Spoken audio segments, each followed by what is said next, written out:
আসসালামু আলাইকুম, সবাইকে স্বাগত জানাচ্ছি। নাজিয়াত শাহরিন। শুরুতেই বিআরবি কেবল সংবাদ শিরোনাম। বিএনপি কর্মী হত্যা মামলায় কাজী জাফরুল্লাহর জামিন মঞ্জুর। ছাত্র শিবিরের প্রতিবাদ। ইসলামী ছাত্র শিবিরের বিরুদ্ধে মিথ্যা, ভিত্তিহীন ও উদ্দেশ্য প্রণোদিত অভিযোগ তোলার ঘটনায় নিন্দা ও প্রতিবাদ জানিয়েছে সংগঠনটি। বন্ধুরাষ্ট্র জনগণের হত্যাকারীকে আশ্রয় দিতে পারে না, দুদু। দেশে এখনো নির্বাচনের পরিবেশ সৃষ্টি হয়নি, অধ্যক্ষ ইউনূস।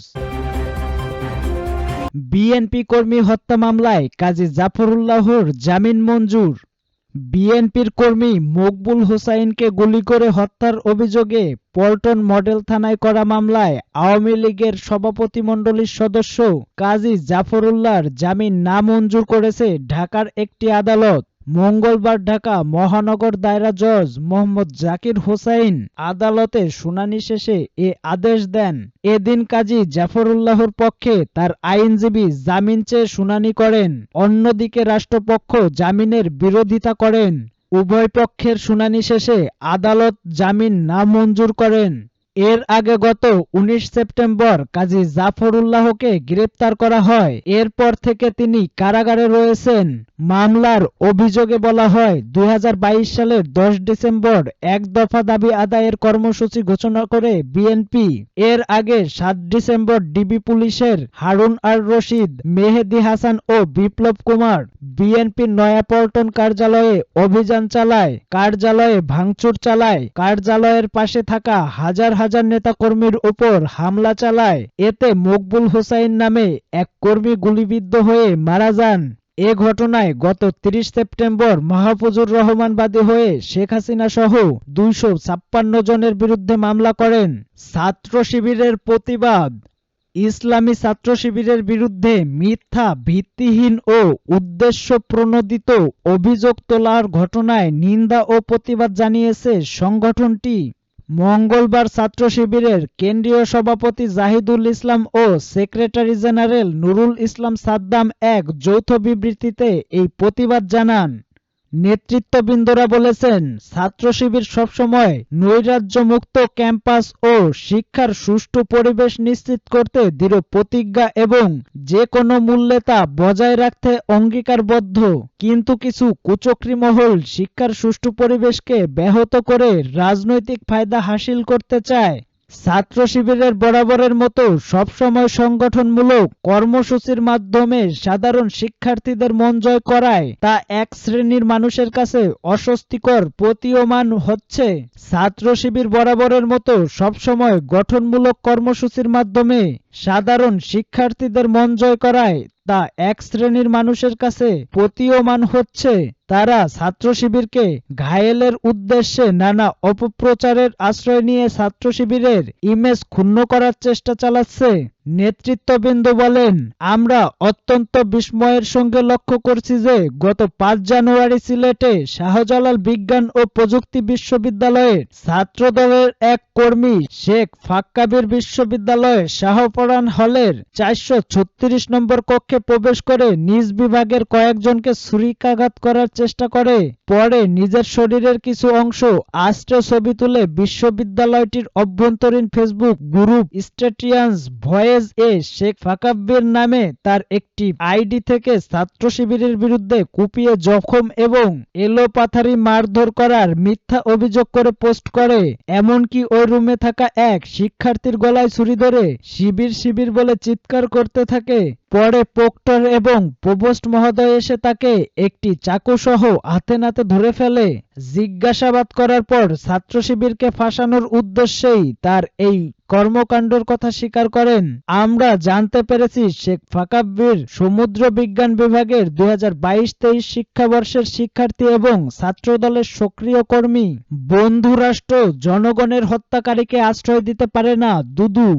কোনো বন্ধুরাষ্ট্র বাংলাদেশের জনগণের হত্যাকারী শেখ হাসিনাকে আশ্রয় দিতে পারে না বলে মন্তব্য করেছেন বিএনপির ভাইস চেয়ারম্যান শামসুজ্জামান দুদু। গতকাল মঙ্গলবার জাতীয় প্রেস ক্লাবের সামনে দেশ বাঁচাও মানুষ বাঁচাও আন্দোলনের উদ্যোগে ফেলানী হত্যা দিবস উপলক্ষে আয়োজিত নাগরিক সমাবেশে তিনি এসব কথা বলেন।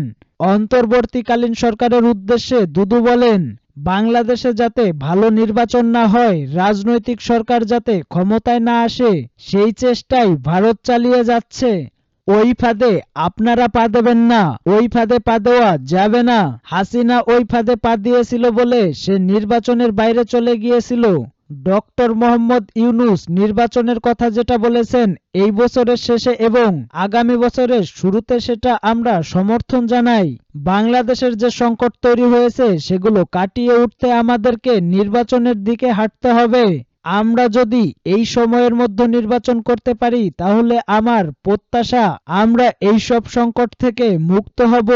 তাই এখন সরকারের উচিত অনতিবিলম্বে নির্বাচনের ব্যবস্থা করা। কৃষক লীগের সাবেক এই আহ্বায়ক বলেন, বাংলাদেশ ভারতকে বন্ধুরাষ্ট্র হিসাবে বিবেচনা করে, কিন্তু ভারত বাংলাদেশকে বন্ধুরাষ্ট্র মনে করেনি। ভারত এ যাবৎকালে যখনই যে পদক্ষেপ নিয়েছে সেটা কোনো বন্ধুত্বপূর্ণ দেশ, বন্ধুত্ব রাষ্ট্র নিতে পারে না। অথচ ভারত দাবি করে তারা আমাদের বন্ধু রাষ্ট্র। 1971 সালে পাকিস্তানিরা যে অস্ত্রগুলো ফেলে গিয়েছিল সেগুলো ভারতের সেনাবাহিনী লুটপাট করে নিয়ে গেছে। দেশের সম্পদ নানানভাবে লুটপাট করে নিয়ে গেছে। তিনি বলেন, দক্ষিণ পূর্ব এশিয়ার অন্যতম নেতা বাংলাদেশের স্বাধীনতার ঘোষক শহীদ প্রেসিডেন্ট জিয়াউর রহমান বাংলাদেশকে উন্নত করার লক্ষ্যে ভুটান, নেপাল ও আফগানিস্তানের সঙ্গে বন্ধুত্বপূর্ণ সম্পর্ক স্থাপন করেন এবং সার্ক গঠন করেন। কিন্তু ভারতের অসহযোগিতার কারণে সার্ক এখন বিলুপ্তর পথে। ছাত্রদলের এই সাবেক সভাপতি বলেন, গত 5 মাস আগে ছাত্র জনতার অভ্যুত্থানে যে হত্যাকাণ্ড চালিয়েছে সেই হত্যাকারী স্বৈরশাসক শেখ হাসিনাকে আশ্রয় দিয়েছে আরেকটি হত্যাকারী দেশ, যে ফেলানীকে হত্যা করেছে, সীমান্তে বাংলাদেশিদের হত্যা করেছে। দেশে এখনো নির্বাচনের পরিবেশ সৃষ্টি হয়নি। অধ্যক্ষ ইউনূস ফ্যাসিবাদী শাসন ব্যবস্থার অবসানের লক্ষ্যে দেশে এখনো নির্বাচনের পরিবেশ সৃষ্টি হয়নি বলে জানিয়েছেন ইসলামী আন্দোলন বাংলাদেশের মহাসচিব অধ্যক্ষ হাফেজ মাওলানা ইউনূস আহমদ।